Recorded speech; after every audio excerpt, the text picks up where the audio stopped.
Cut then update sa post ng Aldenatics. Kita naman gaano kasaya si Catherine. At syempre sinalubong siya ni Alden Richards. Yung lagi nakabakod kay Catherine. Yun o.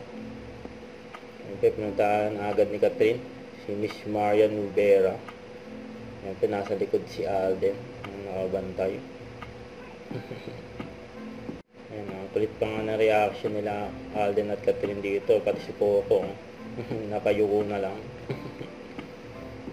Maglabas ako dyan. Pakasabi ni Coco eh. Pakat din. Ito pa oh.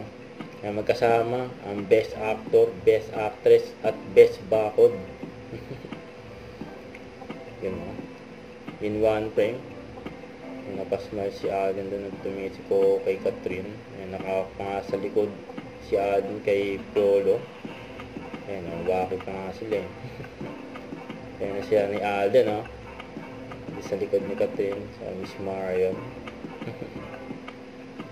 Ayan, nagsama-sama.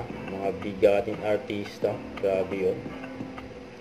Ayan, siya nila Catherine at Marion. Sumabay na rin si Alden. Ayan, post ni Catherine sa Twitter. Sabi niya, thank you, Pamas. Congrats sa award niya.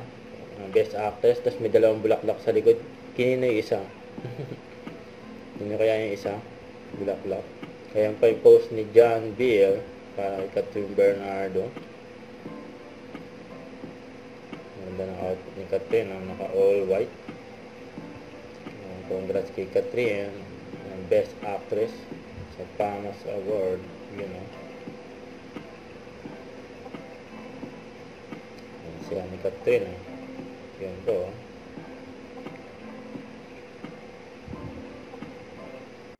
Huwag kalimutan mag-subscribe, click ang notification bell for more update po ang future reaction vlog. Bye guys, thank you for watching.